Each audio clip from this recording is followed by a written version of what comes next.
Les agriculteurs se préparent à la saison estivale. Quelques productions comme les maïs, semences nécessitent plusieurs dizaines de saisonniers. Certains agriculteurs font le choix de s'adresser à des groupements d'employeurs pour faciliter l'embauche. Mais cette année, la campagne de recrutement est perturbée par le coronavirus. Le point avec Geoffrey Berg et Pascal Dussol. Pour les producteurs de maïs, la période des semis n'est pas encore achevée et qu'il est déjà temps de penser à la saison de la castration. Cette opération, réalisée entre la mi-juillet et début août, est cruciale. Elle permet de contrôler la pollinisation des plants et d'assurer leur bon développement. C'est l'opération qui consiste à enlever la fleur mâle des plantes femelles. Donc la machine seule ne suffit pas, il faut une opération faite par l'homme et donc par les saisonniers pour réaliser à bien cette opération de castration du maïs semence. Une opération qui nécessite une main-d'œuvre conséquente, plusieurs dizaines de saisonniers selon la superficie.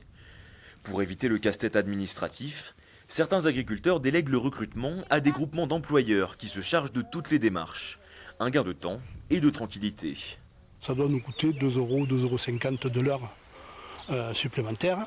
Mais l'avantage de faire appel à Agri 2000, c'est qu'elle se charge aussi bien du recrutement que de toutes les déclarations préalables d'embauche nécessaires pour être en conformité avec la réglementation.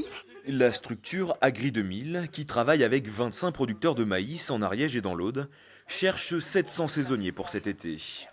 Elle recense déjà 200 inscrits, mais la campagne de recrutement a été perturbée par la crise sanitaire du coronavirus. On avait des forums emploi qui étaient prévus en partenariat avec Pôle emploi, des interventions dans des établissements scolaires puisque la castration est ouverte à partir de 14 ans. Donc on essaye de trouver de nouveaux moyens de communication pour qu'on parle de nous et qu'il y ait un maximum de personnes qui viennent s'inscrire pour cette saison. Face à la menace du virus, le secteur agricole mise sur un argument pour rassurer les futurs candidats. Dans des champs de plusieurs hectares, en plein air, il est plus facile de respecter les gestes barrières et la distanciation physique entre les personnes.